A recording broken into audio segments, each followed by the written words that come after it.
Students, इस video में हम लोग 12th क्लास का मैथमेटिक्स चैप्टर नंबर 10 का एक्सरसाइज 10.3 से संबंधित नोट्स के अंतर्गत एक सदिश का किसी रेखा पर सात प्रक्षेप हम लोग देखने वाले हैं। ठीक है, मान लेते हैं projection of a vector on a line. माना एक सदिश वेक्टर ए बी किसी दिश रेखा एल मान लेते हैं एल के साथ वामावर्त दिशा में थीटा कोण बनाता है। ठीक है, वामावर्त दिशा में थीटा कोण बना हुआ है। ठीक है, देख सकते हैं पहला 90 डिग्री से कम बनाया हुआ है, 90 डिग्री कम है, दूसरा 90 डिग्री से अधिक बना दिया, तीसरा 180 डिग्री से अधिक बना दिया, और दूसरा 10 छोटा है, फिर चौथा है और दूसरा 10 से बड़ा 360 के बीच बना दिया। ठीक है, तब वेक्टर ए बी का एल पर प्रक्षेप एक सदिश वेक्टर पी है जिसका परिमाण जो है vector A B cos theta है और जिसकी दिशा एल की दिशा के साथ समान अथवा विपरीत होना इस बात पर निर्भर करता है कि एल की दिशा क्या होगा, एल दिशा का विपरीत होगा, इस बात पर निर्भर करता है कि cos थीटा धनात्मक अथवा ऋणात्मक। cos थीटा धनात्मक होगा तो एल की दिशा में होगा, ठीक है, और ऋणात्मक होगा तो उसके विपरीत दिशा में होगा प्रक्षेप ना।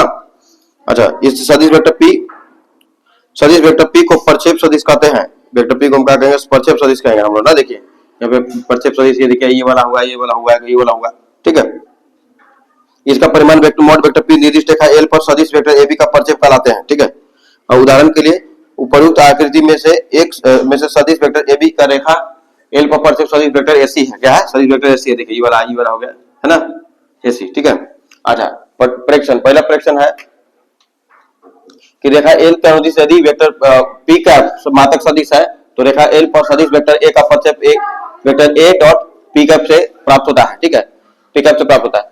एक सदिश वेक्टर ए का दूसरे सदिश वेक्टर बी पर प्रक्षेप ज्ञात करने का vector A dot vector B cap, मतलब कि इसका एकांक सदिश। ठीक है, वेक्टर बी का जिस पर कहेगा उसका एकांक सदिश लेना होगा। ठीक है, ध्यान दीजिएगा, एकांक सदिश निकालते वेक्टर बी बटा मॉड वेक्टर बी, यही vector A dot vector B बटा मॉड वेक्टर बी से प्राप्त होता है। यदि थीटा बराबर 0 तो वेक्टर ए बी का प्रक्षेप सदिश एवं वेक्टर ए बी होगा, यदि थीटा बराबर पाई तो वेक्टर ए बी का प्रक्षेप वेक्टर बी होगा। ठीक है, अगर 0 हुआ तो प्रक्षेप ए बी हो जाएगा, स्वयं खुद हो जाएगा वो, और थीटा में पाई तो विपरीत दिशा में हो जाएगा ना। थीटा बराबर पाई हो जाएगा 180 डिग्री हो जाएगा, लगभग 180 डिग्री हो जाएगा, तो उल्टा दिशा में हो जाएगा। ये थीटा बराबर पाई बाय 2 अथवा थीटा बराबर 3 पाई बाय 2 मतलब पाई बाय 2 90 डिग्री हो जाएगा, तो फिर 270 डिग्री हो जाएगा, तो वेक्टर ए बी का प्रक्षेप शून्य सदिश हो जाएगा। क्योंकि cos 90 cos 270 कितना होता है? 0 होता है। ठीक है, इसलिए गुणा करके 0 हो जाएगा। सदिश अल्फा बीटा, यदि अल्फा बीटा और गामा सदिश वेक्टर इतना के a1 i cap plus a2 j cap plus 3 k cap के दिक कोसाइन अगर है तो cos अल्फा का पता ही है कि vector a1 into i cap बटा में वेक्टर a का मॉड into i कैप, यानी कि a1 बटा में mod vector a cos beta बराबर a2 बटा में mod vector b mod vector a cos gamma बराबर a3 बटा में cos बटा में मॉड वेक्टर a। ठीक है, एवं वेक्टर a का mod cos alpha, vector a का mod cos beta, vector a का मॉड cos गामा क्रमशः ox oy तथा oz के अनुदिश सदिश है।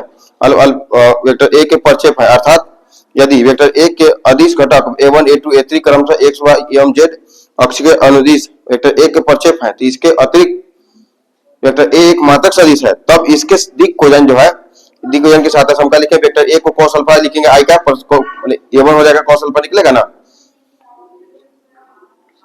ये दोनों गुना करेंगे ना, a1 जैसा हो गया, तो ये दोनों गुना करेंगे वेक्टर a का मॉड इनटू cos अल्फा, तो यहाँ आ जाएगा। ठीक है, और cos beta j cap plus cos gamma k cap. ठीक है, इस पर क्वेश्चन हम कल देखेंगे। थैंक्स फॉर वॉचिंग, जय हिंद।